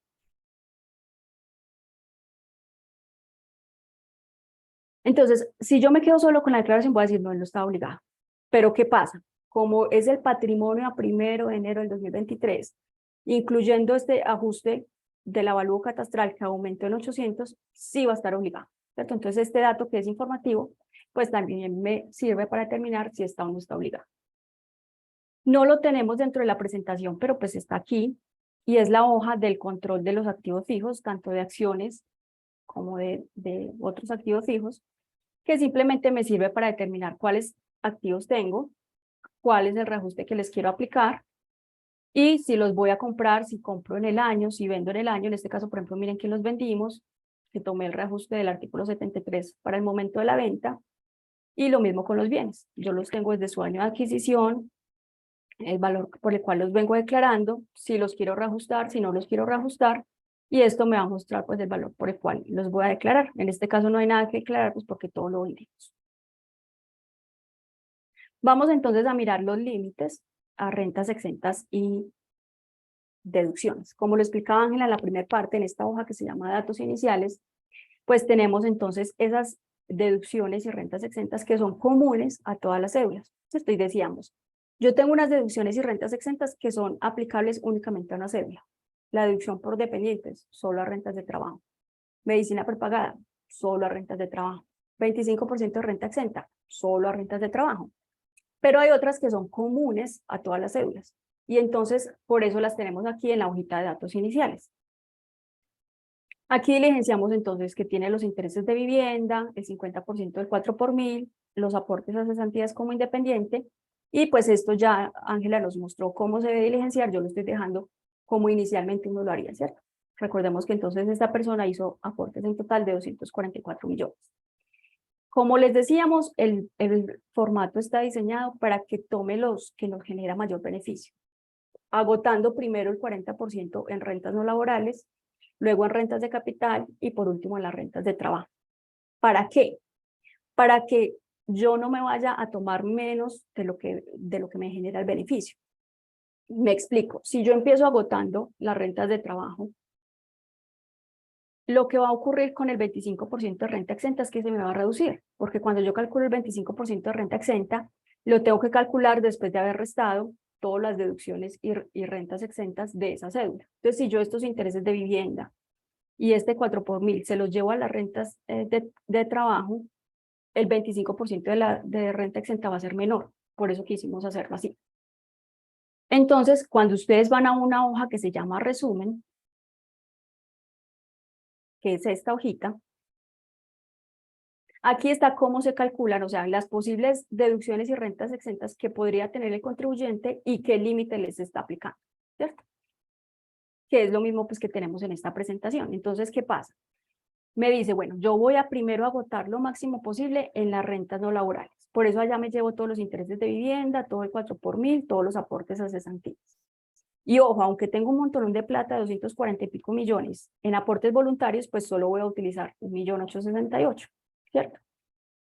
Tengo unas rentas exentas sin límite, que son las hoteleras, y entre las dos, las limitadas, estas son las limitadas del 40%, más las rentas exentas sin límite, tengo un total de rentas exentas y deducciones en las rentas no laborales de 0. En las rentas de capital ya lo explicaba Ángela. Yo podría tomarme derechos de autor hasta por 50 millones de pesos, pero ¿qué pasa? Que como ahí sí me aplica el límite, entonces de estos 50 millones solo me permite tomar 33.907.000. Entonces esto me va a tomar solo 33. En rentas de trabajo con costos y gastos, yo me voy a tomar la deducción por dependientes y me voy a tomar los aportes voluntarios en el máximo del 30% que ya calculamos. Entonces aquí me voy a tomar 100.473.000. Este formatico nos dice, ojo, en lo que tiene que ver con limitadas, yo no le voy a permitir pasarse de las 5.040 VT, ni del 40%. Entonces usted no se me puede pasar de 192 millones de pesos, que es lo que pasa acá, ¿cierto? Y por eso la importancia del diligenciamiento que nos explicaba Ángela. Cuando yo voy a las rentas de trabajo con 25% de renta exenta, yo tengo salud particular, tengo unas cesantías exentas, un 25% de renta exenta, y en teoría podría tomarme unos aportes voluntarios, que suma todo esto 106 millones de pesos. Pero la realidad es que la plantilla y el formulario de la DIAN me van a decir, no, usted podría haberse tomado hasta 106, pero para llegar a los 192 millones solo le faltan 22, entonces solo se puede tomar 22. Y por último, en rentas de pensiones, esto no tiene el límite de las 5.040, tiene el límite de 1.000 VT mensuales que ya explicaban anteriormente. Entonces, en la primera parte nos vamos a encontrar con un resumencito de todas las cédulas, un resumen de la cédula general, el total de deducciones y rentas exentas limitadas, que no supera las 5.040 VT, las que están sin límite, y así es como se va a diligenciar el formulario. En la hoja que se llama liquidación privada, entonces nos encontramos el impuesto, ¿cierto? Separado como lo tiene el formulario. Entonces nos vamos a encontrar el impuesto de la cédula general, el impuesto de los dividendos y participaciones, como lo establecen las normas. Entonces aquí le aplica el nuevo impuesto de los dividendos, esto no supera los topes, entonces no tiene impuesto. Y la corrección que le hicimos al impuesto del exterior, ¿cierto? Que es solamente el 35%, entonces en total vamos a tener un impuesto de 178.514 de renta ordinaria, más el de ganancia ocasional.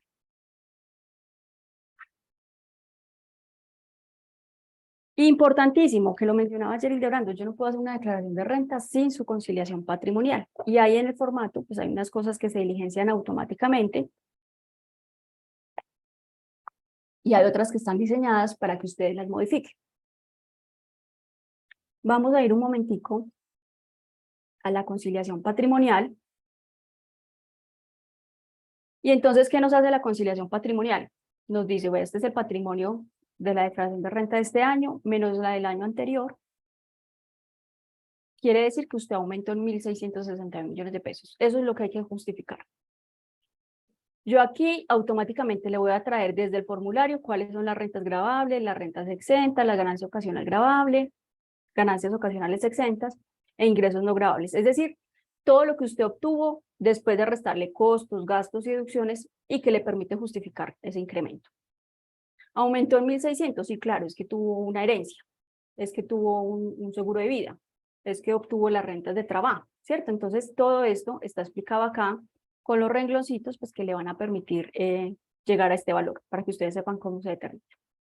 Pero las casillitas que están de color crema, que son las diligenciables en el formato, son las que ustedes llenan, ¿cierto? Entonces, a eso es a lo que hay que prestarle atención. Por ejemplo, recordemos allá que cuando vendimos esas acciones que les hicimos el ajuste del artículo 73, dijimos, esto me permitió aumentar el costo en 9.150.000, entonces esta es una causal de justificación que no se va a ver reflejada en la renta, ¿cierto? Importantísimo, los intereses presuntivos no me permiten justificar incrementos patrimoniales, porque a ver, yo no puedo decir que yo compré una casa con los intereses presuntivos, porque los intereses presuntivos son eso, ficciones, presunciones, pero no es realidad. Y por lo tanto, entonces aquí lo que hacemos es restarlos. Esto no me permite justificar. ¿Qué más tenemos por acá? Gastos no deducibles que yo conozca y que yo sepa. Ya nos dijeron que tienen unos intereses pagados a la tarjeta de crédito o a un sobregiro bancario, o me llegan los prediales de la casa de habitación. Todos esos gastos yo se los pongo como no, aquí como disminuciones. Y aquí estamos restando los aportes obligatorios de salud y pensión. ¿Por qué? Porque aunque esos están sumados aquí como ingresos no gravables desde el formulario, la realidad es que eso no me permite justificar patrimonialmente un incremento.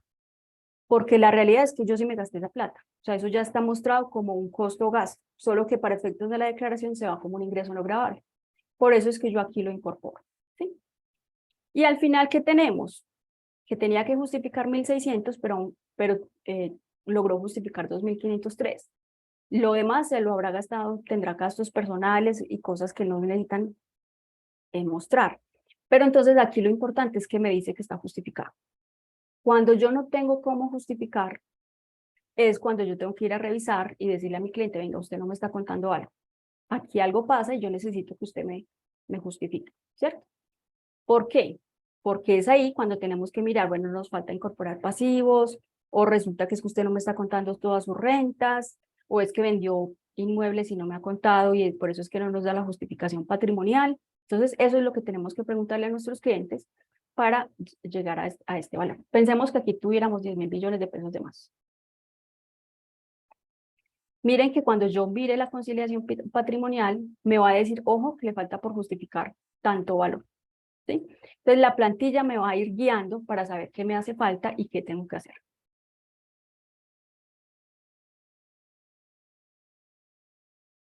Y por último, pues ya creo que Ángela nos había, no nos había mostrado todos los formularios. Aquí entonces tenemos el formulario como quedaría definitivo. Ya Ángela hizo la corrección por allá y dijimos, no, venga, aunque este señor aportó 240 y pico de millones de pesos en voluntarios, que limitados a las 3.800 VT nos da 140 y pico, yo solo necesito estos 86, 87 millones. Eso es lo que yo voy a informar. Entonces aquí está el formulario.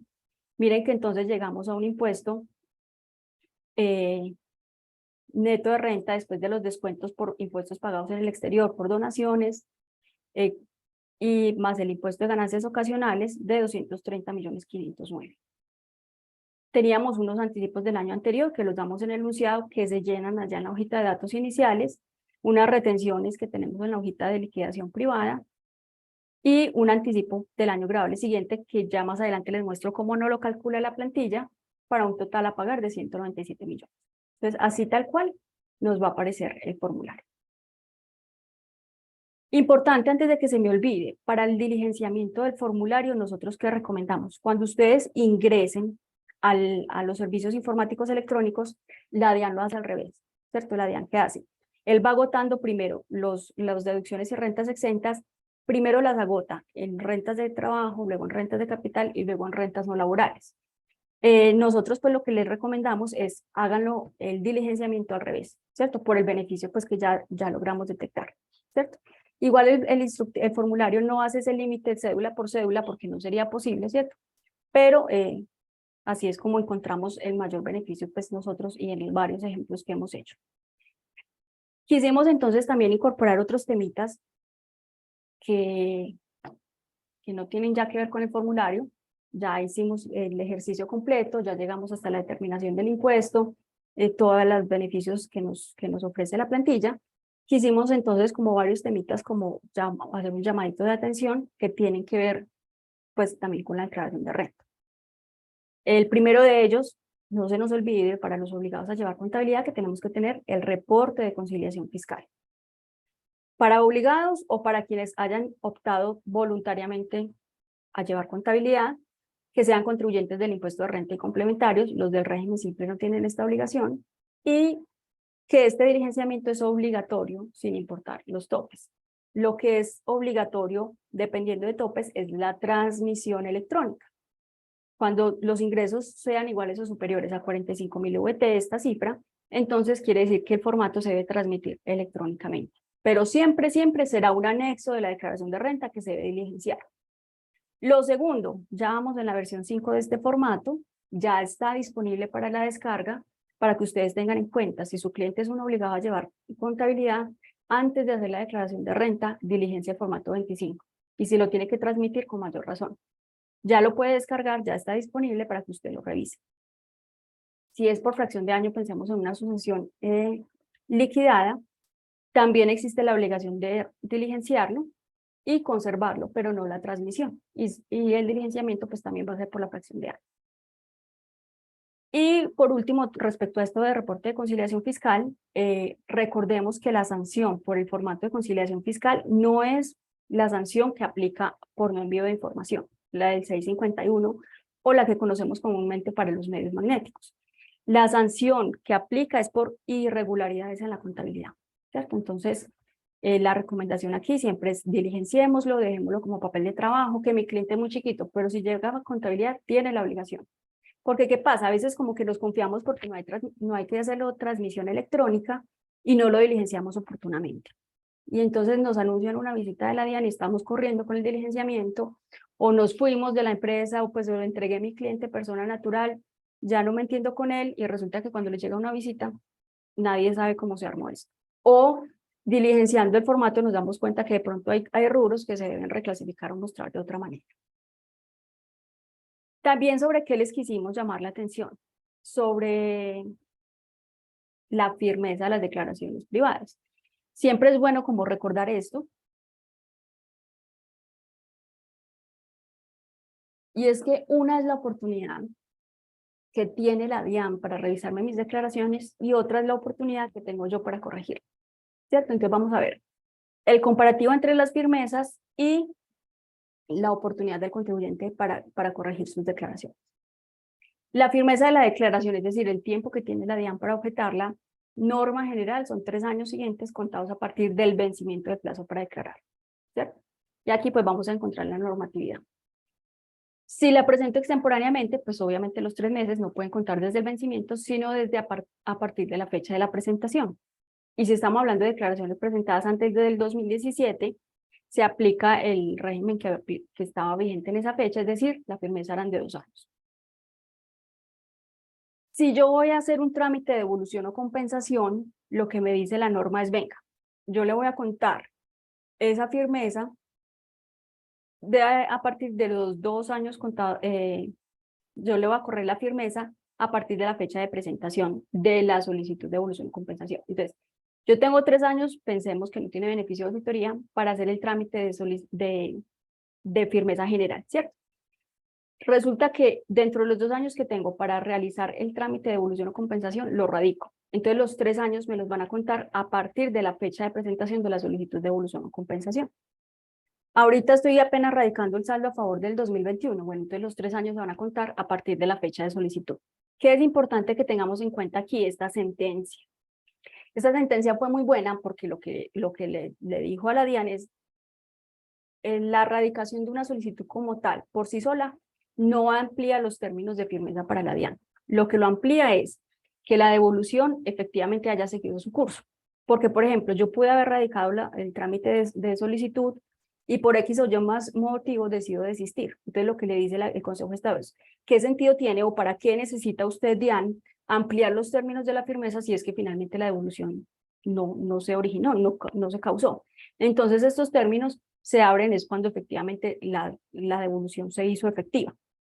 Efectiva no quiero decir, pues usted sí la radicó, están en procesos, por ejemplo, pensemos en un auto inadmisorio o ya le devolvieron el dinero. Pero si solo hubo una intención y yo después desisto, pues ¿para qué ampliar los términos si no hay nada que revisar adicional a la devolución que no se hizo? Si la declaración se corrigió a favor del contribuyente, disminuyendo el valor a pagar o aumentando el saldo a favor, los 3 años se cuentan a partir de esa corrección.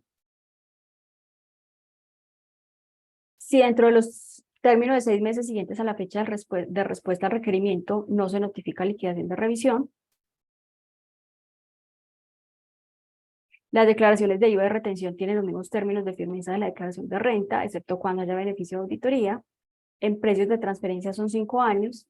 Cuando se determinen o compensen pérdidas también son 5 años. Y en beneficio de auditoría son 6 o 12 meses, que ya lo vamos a ver más adelante. Entonces, ojo, estos son los términos que tiene la DIAN para inspeccionarme, para revisarme. No es lo mismo el término que tengo yo contribuyente para revisar, para corregir, porque ahí solamente tenemos 2 artículos, 588, 589 y el del beneficio de auditoría. Entonces, si voy a disminuir el valor a pagar o aumentar el saldo a favor, el artículo 589 me dice que tengo dentro del año siguiente el vencimiento del término para presentar la declaración. Si la corrección es a favor de la DIAN, es decir, voy a aumentar el valor a pagar o disminuir el saldo a favor, tengo 3 años siguientes al vencimiento del plazo para declarar. Esto que está en rojito, en los términos del beneficio de auditoría, es porque lo vamos a ver más adelante, ustedes no lo tienen en la presentación, pero cuando hay beneficio de auditoría, ni la DIAN ni el contribuyente pueden corregir por fuera del término del beneficio, es decir, por fuera de los 6 o los 12 meses. Y este tema muy bueno y muy importante, sentencia del Consejo de Estado, en el que se analiza la ley antitrámites en lo que tiene que ver de corrección de imputación de saldos a favor. Yo tenía por allá un saldo a favor del año 2018, se me olvidó imputarlo al 2019, entonces presenté declaración 2019, 20, 21, 22. Hoy por hoy le puedo decir a la DIAN, venga, hágame un favor e impúteme el saldo a favor del 2018 hasta el 2019, luego el 2020, luego el 2021 hasta el 2022. Y se debe hacer en cualquier tiempo. Obviamente, para que esto ocurra, tengo que hacer una solicitud de acuerdo con el artículo 43 de la ley antitrámites, pero ese es un caso especial y particular en el que me salgo de estos dos tiempos para hacer la corrección. Y únicamente en lo que tenga que ver con imputación de saldos a favor, ¿cierto? Yo no puedo ir a decirle a la DIAN, no, venga, me hacen favor por el artículo 43 de la ley de antitrámites, esta renta exenta me quedó malita, entonces corríjame por favor, esto me va a aumentar el impuesto. No, porque esto no tiene nada que ver con este artículo 43.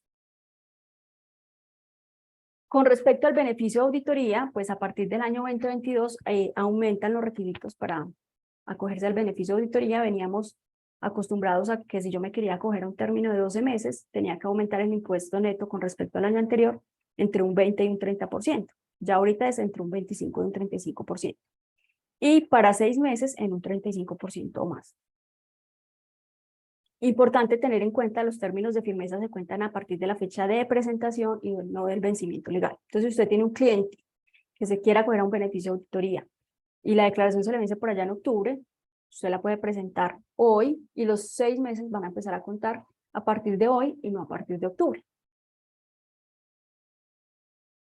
Importante tener en cuenta el beneficio de auditoría, que es una norma transitoria, pues se ha venido renovando y actualizando con las diferentes reformas tributarias. Se contempló inicialmente solo para el 2019, luego se amplió para el 2021 y 2022. Luego con la ley 2155 se extendió por 2 años más, pero aumentando en un 5% el impuesto. Y ahorita en la ley, en el Plan Nacional de Desarrollo se les dio vigencia por 3 años más hasta el 2026. Lo que yo debo verificar para el beneficio de auditoría, pues es por un lado el incremento del impuesto con respecto al año anterior y por el otro lado que el año base, es decir, el año anterior sobre el cual me voy a comparar, sea igual o superior a 71 BT, que aquí está la cifra. ¿Qué condiciones debo cumplir para que haya beneficio de auditoría? Presentación y pago oportuno. Si pagué un día después, ya no hay beneficio de auditoría. Presentación y pago oportuno no quiere decir que si yo quiero presentar antes, tengo que pagar antes. No, yo puedo presentar en agosto y si la declaración se vence en octubre, pues pagaré en octubre. Igual está haciendo el pago oportuno porque está antes del vencimiento. Que no se hubiera notificado emplazamiento para corregir, requerimiento especial, emplazamiento especial o liquidación provisional. Y que no goce de beneficios en razón de su ubicación en una zona geográfica especial, como la SOMAD, CESE o zona franca. Se pierde el beneficio de auditoría cuando me demuestren que las retenciones son inexistentes, ¿cierto? Entonces, por ejemplo, cuando yo incorporé una declaración con beneficio de auditoría y le metí unas retenciones en la fuente que no son reales, que son inventadas, y me demuestran eso, me pueden excluir del beneficio de auditoría. Tener en cuenta entonces, cuando la declaración genere pérdidas, la DIAN tendrá facultad de fiscalización en lo que tenga que ver con la pérdida, sin importar el término especial de firmeza, sino se van por el término general. Si quiero solicitar un saldo a favor en devolución o compensación, lo tengo que hacer en este término de 6 o 12 meses. Entonces, mucho cuidado, porque a veces nos confiamos o se nos olvida que esto tenía beneficio de auditoría. Cuando vamos a radicar la devolución, nos dicen esto está por fuera del término. Y las declaraciones de IVA y retención, ahí sí no se van por los términos especiales, sino que se van por los términos generales de firmeza. En la plantillita, entonces, en la hojita que se llama cálculo, también tenemos un letrero que nos dice si la declaración se acoge o no se acoge al beneficio de auditoría. Entonces, cuando yo voy a calcular el anticipo en esta hojita, en esta casilla que es diligenciable, yo selecciono si es mi primera declaración, si es la segunda o es la tercera vez o más. Porque dependiendo de lo que yo seleccione, me va a calcular el anticipo. Recordemos que en la primera declaración el anticipo es del 25%, en la segunda el 50% y a partir de la tercera es el 75%. Él me calcula entonces el impuesto neto, el promedio del impuesto neto, cuál sería el anticipo, menos las retenciones y este es el anticipo a pagar por el año siguiente. También entonces aquí me va a decir si me acojo o no me acojo al beneficio de auditoría, ¿sí? Entonces, yo desde esta hojita puedo saber si esta declaración tiene o no tiene beneficio de auditoría. Pensemos un momentico para efectos del ejercicio.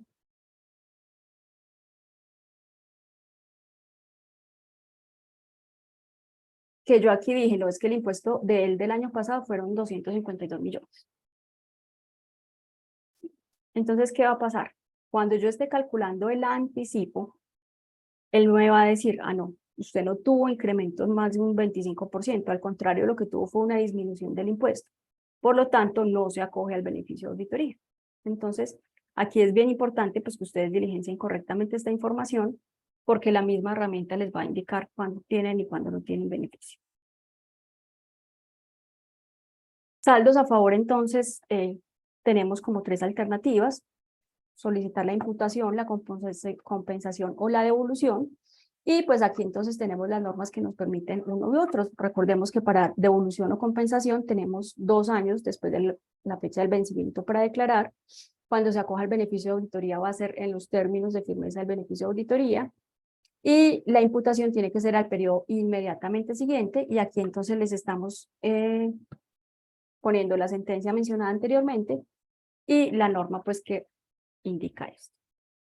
Importantísimo, si yo presenté declaración del 2018, se me olvidó arrastrar en el 2019, voy a presentar en el 2020, yo no puedo dar el salto del 2018 al 2020, ¿sí? Yo lo que tengo que haber hecho es corregir 2019 y luego sí pasarla al 2020.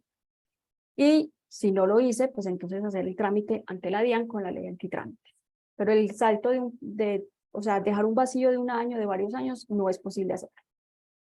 De declaración de activos en el exterior, pues simplemente queríamos mencionarles, la deben presentar las personas naturales residentes fiscales. Obviamente son los residentes, pues porque los no residentes únicamente declaran el patrimonio de fuente nacional, entonces nunca van a tener activos en el exterior en su declaración de renta. Ya la norma cambió y dijo que son los contribuyentes de renta y complementarios o de regímenes sustitutivos con el fin de incluir al régimen simple, porque la norma anteriormente solo decía que a los contribuyentes de renta y complementarios. Sin embargo, a través del diseño del formulario, pues esta información ya se le venía pidiendo como un complemento del formulario al régimen simple desde hace varios años. Pero aquí pues ya quedó como formalizada la solicitud de la información. Que posean activos brutos en el exterior de cualquier naturaleza 1 de enero. Entonces, vamos a presentar declaración de renta 2022 y declaración de activos en el exterior 2023, porque es a 1 de enero. La obligación solamente aplica cuando el valor patrimonial de los activos de estos activos en el exterior sea superior a 2.000 VT, 84 millones de pesos. Por eso la plantillita le va sacando un letrero si está obligado, si no está obligado, y si al estar obligado es de manera detallada o de manera agregada. Se debe presentar electrónicamente y vence los mismos días que vence la declaración de renta. Y recordemos que hay una sanción por extemporaneidad establecida en el artículo 641 por estas declaraciones. Si bien aquí no es el objetivo hablar del impuesto al patrimonio, sí quisimos hacer como un llamadito de atención y un ejemplo del caso que yo les planteaba. Nos puede pasar con clientes que nos aseguraron o que están llegando apenas ahorita a que les hagamos la declaración y que cuando les estamos haciendo las declaraciones decimos que esta persona está obligada a presentar declaración de impuesto al patrimonio que ya venció en mayo. Entonces tenemos que tener en cuenta como algunos elementos para determinar ese impuesto y las sanciones. Lo primero, el hecho generador es si esa persona tiene un patrimonio líquido, es decir, patrimonio bruto después de deudas, mayor o igual a 72.000 VT, 3.053 millones de pesos, a 1 de enero del 2023. Entonces, como es 1 de enero, por eso es que se suman los avalúos catastrales cuando corresponda al valor de la declaración de renta. Importante tener en cuenta, patrimonio líquido es diferente a la base gravable, ¿cierto? Porque puede ser que yo tenga un patrimonio líquido a 1 de enero de 2.900 millones de pesos, quiere decir entonces que yo no estoy obligado a declarar, pero si yo hiciera la depuración de la base gravable, que vamos a ver ahorita, me dan 3.080 millones de pesos, entonces con la base gravable sí tendría impuesto, pero como no cumplí con el hecho generador, no estoy obligado a presentar. Y ya este impuesto quedó definitivo, era un impuesto temporal que traíamos desde el año 2003, que siempre se renovaba con las reformas tributarias, y ya aquí quedó que se causa 1 de enero de cada año de manera permanente. Son los sujetos pasivos por las personas naturales y sucesiones ilíquidas, contribuyentes del impuesto de renta, del simple, y las personas naturales y sucesiones ilíquidas sin residencia en el país respecto al patrimonio que posean aquí en Colombia. ¿Cómo se determina la base gravable? Patrimonio bruto a 1 de enero menos los pasivos a 1 de enero nos va a dar el patrimonio líquido. Y nos permite restar de ese patrimonio líquido hasta 12.000 VT de la casa de habitación, que es este valor en cifras del 2023. Y hay una particularidad con este último impuesto al patrimonio, y es que las acciones no se declaran por el valor patrimonial, sino que las acciones, depende si cotizan o no cotizan en bolsa, se van a declarar o con el promedio de cotización para las que cotizan en bolsa, o por el menor valor entre el valor intrínseco y el costo fiscal reajustado por el artículo 73. Y un tema que sí es favorable de esta tarifa del impuesto al patrimonio es que recordemos que en las últimas versiones el impuesto al patrimonio era un 1% sobre cualquier valor. Aquí se respetaron como una progresividad. Entonces, por ejemplo, al patrimonio de hasta 72.000 VT tiene tarifa 0 y ya va siendo progresivo, tarifa 0.5, 0.1, y temporalmente hasta el 2026 hay un rango que lo que exceda de 239.000 VT va a tener tarifa del 1.5. Aquí simplemente quisimos poner un ejemplito muy básico como para llamar la atención sobre las sanciones. Entonces, ¿qué tenemos? Partiendo de parte del ejercicio que tenemos, entonces decimos, este tiene inversiones en el exterior por este valor, unas acciones que cotizan en bolsa de valor patrimonial de esto, una casa de habitación de 713 millones y otros activos. En total, el patrimonio bruto a 31 de diciembre es de 4.976 millones. Menos deudas da un patrimonio líquido de 4.271. Voy, miro qué bienes están declarados por avalúo catastral y entonces tomo el avalúo catastral, el incremento, es decir, 2023 menos 2022, lo que está incrementando, se lo sumo y este va a ser el patrimonio líquido a 1 de enero. Como supera las 72.000 VT, que son 3.053 millones, yo sé, esta persona está obligada a presentar declaración.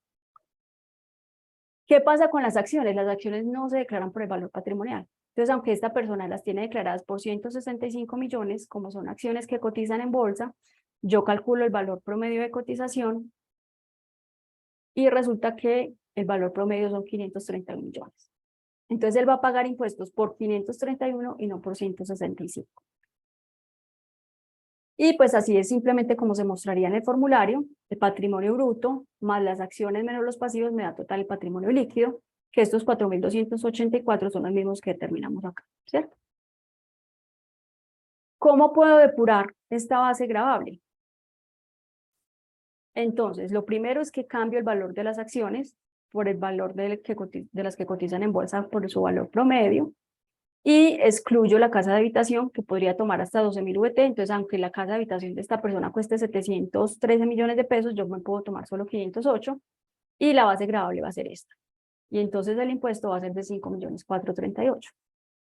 Yo lo que tengo que decirle a mi cliente es: venga, usted no me dio la información oportunamente, entonces, ¿qué vamos a tener que hacer? Presentar una declaración que ya está extemporánea, porque de acuerdo con el número de cédula de esta persona, su declaración vencía el 19 de mayo. Y pensemos que se dan cuenta el mismo día del vencimiento de la declaración de renta, que es el 19 de octubre, entonces tiene 5 meses de extemporaneidad, es decir, la sanción va a ser 1.360.000.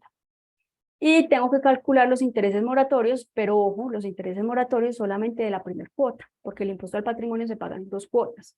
La primera cuota, desde el 19 de mayo hasta el 19 de octubre, aquí se me olvidó una cosita, y es que faltan los intereses de la segunda cuota, pero no se contarían desde el 19 de mayo, sino desde el vencimiento de la segunda cuota, que sea en septiembre, hasta el octubre, ¿cierto? Entonces habría que calcular como las 2 cuotas con sus 2 intereses. Si mi cliente dice no voy a presentar declaración y que vengan, entonces uno que le tiene que decir: bueno, tenga en cuenta que la sanción por no declarar es del 100% del impuesto determinado.